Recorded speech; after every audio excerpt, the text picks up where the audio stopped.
My wife asked me to let her sleep with other men because she survived cancer, but when I told her no, she started having multiple affairs behind my back. A couple of weeks ago, my wife came to me saying she needed to get something off her chest. I asked her what was wrong, and she said that going through cancer a year ago taught her that life is too short, and that she wants to experience things. I knew what she meant. She always wanted to travel, but we never had the money. I took her hand and told her we can do it. We can travel the world. I'll find a second job and save every dime I make off it. That will be our travel money. That's really sweet, honey, but that's not what I meant, she replied. It hurts to even ask this, but I want to sleep with other men while still being with you. I stood still. My world felt like it had just collapsed. It took me a minute, but I told her that I couldn't let her sleep with someone else and stay with her. The betrayal just felt too much to bear. She seemed upset at first, telling me that I was holding her back from experiencing life after what she'd been through. I suggested she take up other hobbies that made her life more fulfilling, and she reluctantly agreed. The next few weeks after she popped the question, her behavior changed. She would come home from the office late a few nights out of the week. When she would come home, she would tell me that she was just hanging out with her coworkers, or had to stay later to help work on a project, and I didn't pay much attention to it at first. One time I saw her come home particularly late in clothes that she hadn't left the house in. Her makeup was done beautifully, and she wore a red dress, much like Jessica Rabbit's. She looked really happy as she walked into the house. I asked her why she had changed her outfit from her usual work attire to this elegant dress, and she said they had an after-hours work event to boost the morale of the team. I asked her where it was, and why she hadn't brought it to me. She only answered one of my questions. She said they didn't allow them to bring spouses because the food bought was on the company's dollar. I let it go, and she went upstairs to prepare for bed. In the following days, she wore her makeup the same way from that night, and started wearing more vibrant fitted work clothes. It was a subtle change, but I knew Mia, and Mia despised wearing makeup, unless it was a special occasion. On the weekends, I noticed while she was running errands, she would now start putting on makeup and the expensive perfume I bought her for one of our anniversaries. She didn't wear it when we went out though. The dates between us started to become few and far between, and it wasn't because I wasn't planning them. Every time I would try to propose a candlelight dinner or reading in a park, Mia said she would be busy that day, or that she was tired and wanted to rest, but later that day, she would leave the house to go somewhere alone. I didn't want to bring up the changes I saw because I figured this was probably what she meant by feeling alive. She was taking care of herself more and dressing herself up. Who would I be to tell her otherwise? Some days, after running errands, she would tell me how a guy in the grocery store hit on her. I was never the jealous type, but she would go on and on about how the guy looked at her. Even at work, she would come home, and the second I would ask her about her day, she would lead to how a certain guy at her job was so smart and how great he was at problem solving. The uneasiness settled in when we would host game nights at our house and my male friends would come over to play. After they left, Mia would go on about how cute they were when they were losing, or how another one was so funny. She seemed to have taken an interest in them, and I debated not having people over anymore, but at the same time, I didn't want to take away any fun experiences from Mia, considering she almost lost her life. I felt torn. I knew I had to talk to her, so after work one day I made her dinner and brought up her recent changes. I told her I noticed she was coming home late often, wearing makeup, dressing better and talking about more dudes in her life. I told her about how insecure it made me feel in the relationship. She did not take it well. She said that I was being controlling and that she wasn't doing anything to raise suspicion. I said that I trusted her, but her actions were just alarming, considering the talk we had a few weeks ago. She said that she didn't need a man to control her life, and that I didn't understand what it was like to face death. So yeah, I'm gonna experience this life to the fullest, she said. I apologized for getting her riled up, said I was just concerned about her behavior, and told her I only wanted the best for her. That night, I sat in our bed feeling guilty about everything. I accused her of cheating on me, and now I'm sitting here with an egg on my face. Mia was doing exactly what I told her to do. Try new hobbies like makeup, fashion,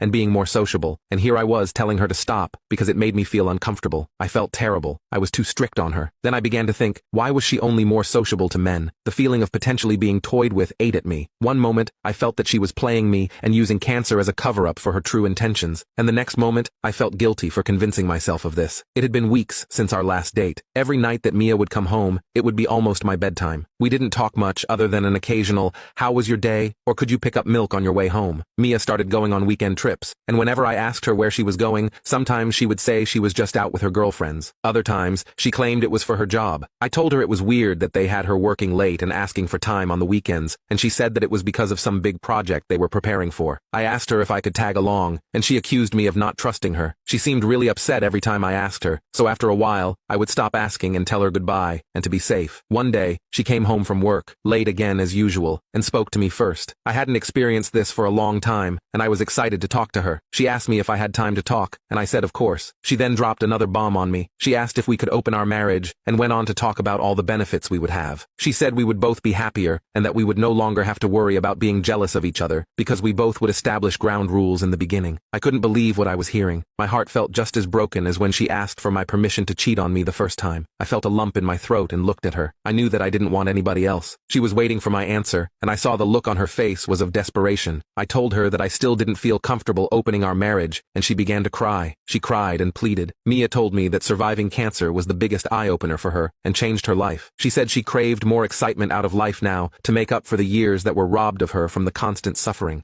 I was confused about what prompted her to ask this, but I was sure of one thing, and that was that I wanted to make her happy. Though it hurt, I agreed to an open marriage. The next few weeks were rough. I dealt with constant paranoia. Every guy Mia would bring up, a little voice in my head told me they had been in my wife. I hosted fewer game nights, not because I didn't want my wife around my friends anymore, but because I didn't have it in me to play the role of a happy person when I was in a constant state of paranoia and insecurity in my relationship. Every interaction I had with my friends became tarnished because the excitement on Mia's face while talking about them would flash in my mind. After a while, one of my buddies from the game night reached out, asking how I was doing. He told me they saw a change in me and wanted to know what happened. I was too embarrassed to tell him that my wife opened our marriage, and told him instead that one of my relatives died, and that was the reason I had been off the past couple of weeks. He gave his condolences and said if I needed anything to let him know. I truly appreciated Chad. He was one of my best friends in high school. He always kept it real. Mia was coming home even later now, and sometimes she wouldn't come home at all. This was really affecting my mental state. Most nights, I didn't get much sleep, because I was thinking about her and what she was doing. I tried calling her some nights, but the phone would often ring and ring without an answer. I noticed she started putting her phone on Do Not Disturb most nights. I was reflecting on my decision to do what made Mia happy, and realized that I agreed to these terms at my demise. I often thought about whether I wanted to keep this up, or if this decision would be sustainable for our relationship, and I knew that I couldn't go much further without ending up in an asylum. After about 2 months of having an open marriage, I decided to talk to Mia. She finally came home after being gone for 3 days, and I knew I had to speak to her then, since I didn't know the next time I'd have an opportunity to. I brought up the marriage, and how I've been feeling lately, but it felt like while I was talking, Mia was looking at me, but not really listening to what I was saying. Or maybe she did listen, and neglected to care. I told her I couldn't continue this relationship if we remained open, and that's when I saw a spark of sincerity on her face. She said that she apologized, and said she hated to see me go through this alone. She agreed that we could close our marriage again, and that phase was behind us. This felt like such a relief to me. We hugged, and went upstairs to renew our bond with one another. For a while, everything went back to normal, and Mia and I were happily married. She stopped coming home as late, and stayed home every day. She still wore makeup every day, and her sense of style was still great, but that didn't matter to me. I was happy that we were both happy together, until one night she joked about an open marriage again. At first, I couldn't tell if she actually desired that, or if she was joking. I played it off as a joke and continued on. After a few weeks, Mia brought it up again, sounding a bit more serious, saying how she missed that time, and how she felt like she was on a high. I asked her if this marriage alone was not enough for her, and she said it was, but it didn't compare to the new adventures she would take with other men, while also knowing she had a reliable man at home. Again, I felt betrayed hearing this. I felt like she was pretending all along to be satisfied with me, only because she feared losing me. I told her that I could not be in an open marriage for the sake of my mental health, and left it at that. That night, after she went to bed, I did something I'm not too proud of. I saw her phone on the kitchen counter as I came down to get some water, and I went through her phone while she was sleeping. I had to know for sure if she was being monogamous to only me after we decided to close our marriage. My hands were shaking, and I could feel the adrenaline rushing through my veins. I was on edge, unlocking her phone. I navigated to the messages and checked her recents. I saw her most recent text was from a guy named Big Chatty. He had told her goodnight, and that he loved her. I dropped the phone back on the counter and felt the room spin around me. As I regained my balance, I scrolled up to see their conversation. He talked about her leaving her husband and living a better life with him. She said she wanted all that and more, but it was complicated at the time. They talked about future plans together, and said that he wanted to see her more than just the weekend trips they took together. I should have known she wasn't taking business trips. In the messages, I even saw him sending her money for her hair, nails, and new clothes. That's where she got the new clothes from. When all the pieces started coming together, I felt like someone punched me right in the gut. I looked at the history these two had together, and they dated all the way before she asked me for the first pass on an affair. They had been talking about seeing each other before she was declared cancer-free. One of her messages to him was, "If I beat this, you definitely have to take me to the Maldives, lol." I couldn't believe her. This sadness quickly turned into rage. I felt my blood boiling and had to know who this Big Chatty was. I checked the number, and it looked awfully familiar. It had the same area code as ours. I could hear my heartbeat through my ears. I ran to grab my phone and searched for the number. It was Chad, my high school best friend. My heart shattered. The next morning, I woke her up with her phone in my hand. She asked me what I was doing, and I had no words. I opened up the messages between her and Chad and showed her. She instantly tried to explain that she didn't mean to hurt me, and their affair meant nothing to her. She even tried to say that's why she hadn't left me yet, because she still loved me, and only wanted me as her husband. I was enraged. When she saw that I wasn't taking it how she expected, she began to cry and beg, just as she did when she asked for an open marriage. She again said that the cancer made her her want to seek new experiences. I told her that the cancer didn't affect her brain and that I was leaving. She begged and cried at my feet, and it was hard seeing her like this, but I knew that I couldn't continue living with a liar. She and Chad both betrayed me too badly, no matter what she'd been through. I needed better for myself. I packed up my belongings and left. As I made my way to the car, I looked back to see her at the door crying and felt sorrow take over me. I left before I could give myself a chance to change my mind, and on the car ride, I suddenly felt a bit relieved knowing that my gut feeling was right all along. The constant gaslighting of my feelings left me in so much emotional turmoil that I didn't know how much baggage I was actually carrying until I left.